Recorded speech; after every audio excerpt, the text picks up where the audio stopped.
20 साल पुराना experiment RBI दोबारा करने जा रही है। आखिरकार हुआ क्या था? हमने सुना तुम बॉलीवुड नोट्स वापस ला रहे हो। हमें भी तो बताओ, 20 साल पहले वो प्लान एकदम से कैंसिल क्यों करना पड़ा था?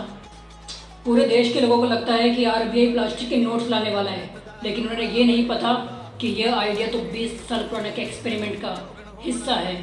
जबकि पॉलीमर नोट्स लाने का आइडिया तो सन 2000 में ही आ गया था। 2012 से 2014 के बीच हमने पूरे देश से कहा कि हम एक पायलट प्रोजेक्ट चला रहे हैं, जिसके अंदर हम 10 रुपये का नोट ट्रायल के लिए करने वाले हैं। और वो पूरे इंडिया के अंदर 5 शहरों के अंदर हम लोग उस नोट को ट्रायल के लिए करने वाले हैं। लेकिन हमने उस नोट का कभी ट्रायल किया ही नहीं। 1988 के अंदर ऑस्ट्रेलिया ने पहली बार प्लास्टिक के नोट्स लाए थे, और आज के टाइम में भी 20 से ज़्यादा देश उन नोट्स को इस्तेमाल कर रहे हैं। तब हमने भी सोचा था 2000 के अंदर कि हम भी प्लास्टिक के नोट्स लाएंगे और इंडिया पर एक बड़े लेवल पर प्लास्टिक के नोट्स छापेंगे। लेकिन उस टाइम हम ऐसा नहीं कर पाए। उस टाइम सिस्टम की इतनी ज़्यादा गलतियाँ थी कि एटीएम मशीन पॉलीमर नोट्स को और रियल नोट्स को पहचान नहीं पा रही थी। कैश काउंटिंग मशीन्स इशूज़ थे, इंफ्रास्ट्रक्चर रेडी नहीं था और सिस्टम कॉस्ट बहुत हाई थी।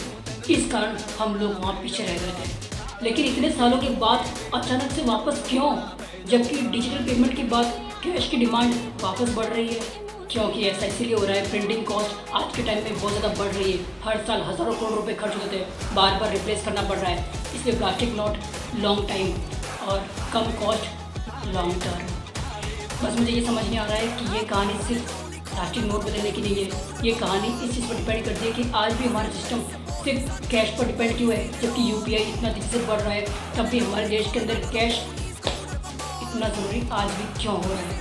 इसका मतलब ये है कि गरीब आज के टाइम में अभी भी रूरल डिजिटल इंडिया पूरी तरीके से नहीं बन पाया है। मतलब कि system update not a evolution.